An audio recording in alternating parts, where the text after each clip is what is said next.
नमस्कार दोस्तों, मेरे चैनल कथा भक्ति सागर में आप लोग का स्वागत है। आज हम नवरात्रि के 8वां अध्याय की कथा सुनेंगे। दुर्गा सप्तमी की 8वां अध्याय हम आज सुनेंगे। ऋषि बोले, चंड मुंड दोनों दैत्यों के मारे जाने पर एवं बहुत ही सेना के भी क्षय हो जाने पर असुर राजा महाप्रतापी शुभम के चित्त में भारी क्रोध पैदा हो गया। उसने सभी दैत्यों को सेना को युद्ध के लिए आज्ञा दे दी। उन्होंने कहा, आज 86 उदयुक्त सेनापति अपनी सारी सेना को लेकर चले। असुर 84 कम्बु सेना भी अपनी सेना के साथ युद्ध के लिए निकले और मेरी आज्ञा से 50 करोड़ वीर कुल के असुर तथा 100 धर्म कुल के सेनापति सेनाओं के साथ कुछ करे।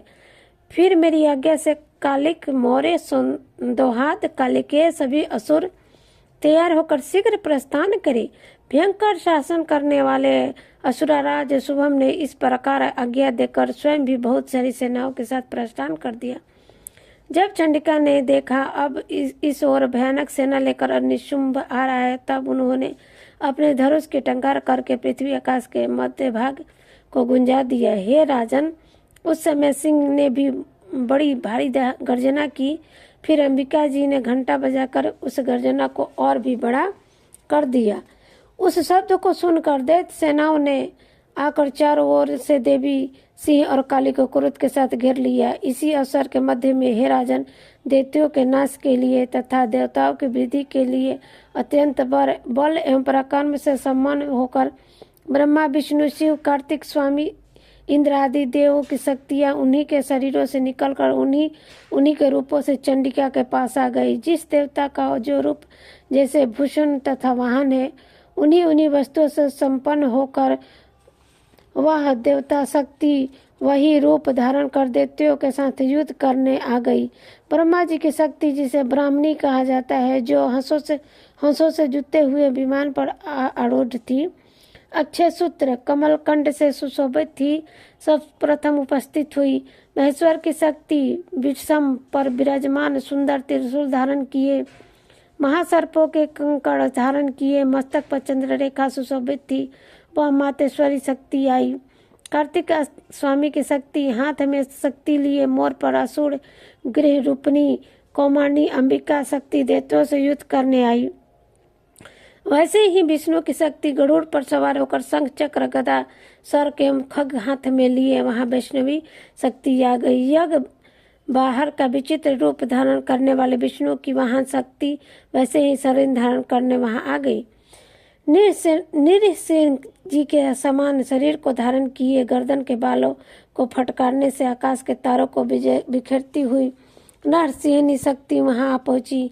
इंद्र की शक्ति इंद्र के समान रूप वाली 1000 नेत्र धारण किए वज्र हाथ में लेकर ऐरावत गजराज पर आरूढ़ होकर वहां आ गए। तब उन शक्तियों से घिरे हुए शंकर जी ने चंडिका से कहा, मेरी प्रसन्नता के लिए शीघ्र से शीघ्र इन असुरों का संहार करो। तब देवी के शरीर से अत्यंत भयानक सैकड़ों गिद्धड़ियों की भांति हु करती हुई वही बड़ी बड़ी चंडिका शक्ति प्रकट हो गई। तब उस अपराजिता देवी ने सुंधे जैसे जटा वाले शिव से कहा, भगवान आप दूत बनकर शुभ निशुंभ के पास जाए। वहां जाकर उन महाअभिमानों से शुभ निशुंभ दानवों को तथा युद्ध में आए हुए दूसरे दानवों को भी कहे कि हे दानवों, यदि तुम लोग जीना चाहते हो तो त्रिलोकी का राज्य इंद्र प्राप्त करें और सभी देवता यज्ञ भाग पाए और तुम लोग पाताल में चले जाओ। यदि तुम्हें कुछ बल का अभिमान हो और युद्ध की अभिलाषा हो तो आ जाओ, ताकि तुम्हारे मान से मेरी गिदड़िया तृप्त हो जाए। इस दूत के रूप में स्वयं शिव को ही देवी जी ने नियुक्त किया। वह शिव शक्ति संसार में शिव दूती इस नाम से विख्यात हुई। जब शिव द्वारा कथित देवी जी के वचन उन महासुरों ने सुने तो बड़े क्रोध में आकर वहां कात्यायनी देवी स्थित थी, उस ओर बढ़ गए। वहां कुपित होकर उन देवताओं ने बाण, शक्ति, ऋषि आदि आयुधों से देवी जी पर पहले वर्षा करना आरंभ कर दिया। तब टंकार करके धनुष द्वारा पहने वार छोड़कर देवी जी ने खोल दी। खेल में उनके फेंके हुए बाण, त्रिशूल, शूल आदि परशु आदि शस्त्रों को काट दिया। फिर काली भी उनके सामने होकर शत्रुओं को शूल के परवारों से चिरती फाड़ती, खंडवाट से कुचलती मारती विचरण करने लगी। इधर ब्राह्मणी शक्ति भी जिस और दौड़ी उसी और अपने कमंडल का जाल छिड़क देती, जिससे शत्रुओं का पराक्रम एवं तेज नष्ट हो जाता। माहेश्वरी शक्ति ने त्रिशूल द्वारा, वैष्णवी शक्ति ने चक्र द्वारा और कौमाकी शक्ति ने शक्ति द्वारा उन दैत्यों और राक्षस का क्षय करना आरंभ कर दिया। इस इंद्रिय शक्ति के वज्र गिरने से सैकड़ों दिन दैत्य दानव विच्छिन्न होकर रुद्र के पतलाने बहाते हुए पृथ्वी पर गिरने लगे। बराही शक्ति ने तो कुछ एक को तुंड प्रहार से मार दिया। कितने दैत्यों को छातियां अपनी दाढ़ी के अग्रभाग से चीर डाली। बराह मूर्ति ने चक्र द्वारा बहुत से दैत्य चीर फाड़ डाले। कितने महादैत्यों को नरहीन सिंह शक्ति अपने नाखूनों से विदीर्ण करके खाने लगा। कितने दैत्य शिवदूती के कठोर हठात से भयभीत होकर पृथ्वी पर गिरने लगे, फिर उन्हें वह खा गई। इस प्रकार अत्यंत कुपित होकर अनेकों उपायों द्वारा बड़े बड़े दैत्यों को मारते हुए मातृगणना को देखकर देव शत्रुओं के सैनिक भागने लगे। उन दैत्यों को मातृगण से पीड़ित होकर भागते हुए देख क्रुद्ध महाअसुर रक्तबीज युद्ध करने के लिए आ गया। रक्तबीज के ब्रज भर शरीर से एक भी रुधिर बिंदु तथा पृथ्वी पर गिरती, तब उनकी समान बलवान दूसरा असुर पैदा हो जाता। उस महाअसुर ने आकर इंद्र शक्ति के साथ युद्ध किया। तब ऐसी इंद्रिय शक्ति ने अपनी ब्रज के द्वारा रक्तबीज की ताड़ना की। ब्रज के लगते हुए उसके शरीर से बहुत से योद्धा पैदा हो गए, जिसका रूप पराक्रम रक्तबीज के समान था। जितनी भी रक्त की बूंदें शरीर से निकलती थी, उनके उतने ही उनके सदृश बलवीर पराक्रमी पुरुष उत्पन्न हो जाते। वे रक्त से उत्पन्न हुए पुरुष भी अत्यंत भयानक और अस्त्र शस्त्र से सुसज्जित होकर मतगणों के साथ लड़ने लगते। फिर इंद्री ने वरद से उसका सिर छत बिछत कर दिया। उसे रुधिर बह उठा। तब हजारों पुरुष उस रुधिर से पैदा हो गए। वैष्णवी शक्ति ने चक्र द्वारा उसे मार। इंद्री ने गदा द्वारा असुर राज की ताड़ना की। वैष्णवी के चक्र से छत होने पर उसके शरीर से जो ही रुधिर स्राव हुआ, उसे हजारों उसी के समान महा असुर पैदा हो गए, जिससे संपूर्ण जगत भर गया। कौमाकी ने शक्ति से उसे मारा। वाराही ने तलवार से, महेश्वरी ने महाअसुर रक्तबीज का त्रिशूल से हनन किया।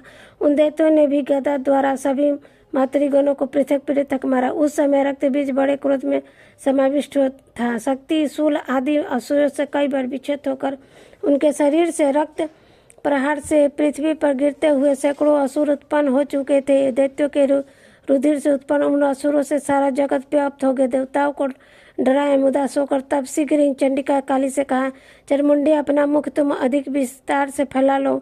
मेरे शास्त्र के प्रहार से गिरते हुए रुधिर बिंदु और बिंदुओं से उत्पन्न महादैत्यों को अपने वेगवान से मुख द्वारा खाती जाओ और युद्ध भूमि में निरोधात्मन इन महादैत्यों को भस्म करती घूमती रहो। इस प्रकार कहकर चंडिका ने रक्तबीज पर त्रिशूल से प्रहार किया, पर काली ने रक्तबीज का रुधिर मुख से ग्रहण कर लिया। उस दैत्य की भी चंडिका पर गदा चलाई, किंतु उस गदापात द्वारा चंडिका को कुछ भी व्यवधान नहीं हुई। रक्तबीज के छत विछत शरीर से जो बहुत सा रुधिर गिरने लगा, उसे चंडिका मुख द्वारा पीती हुई गई। जो रक्तपात से दैत्य उत्पन्न हो गए थे, उन्हें भी मुख में डालती गई। इस प्रकार चंडिका ने सभी दैत्य को खा डाले। रक्तबीज का उदन भी पी डाला। तब देवी ने शूल, ब्रज, तलवार, सृष्टि आदि आयुधों से हीन उस महासुर रक्तबीज को मार दिया। शस्त्र समूहों से आकर होकर वह पृथ्वी पर गिर पड़ा। हे राजन, रुधिर को उसका चंडमुंड ने पी लिया। इसकी मृत्यु होने पर देवता प्रसन्न हुए। मातृगणना उसके रुद्रीपान के मदद से उत्पन्न हुए नृत्य करने लगे। नमस्कार दोस्तों, ये था हमारा 8वां अध्याय। अब इसके आगे हम 9वां अध्याय दूसरी कथा में सुनेंगे।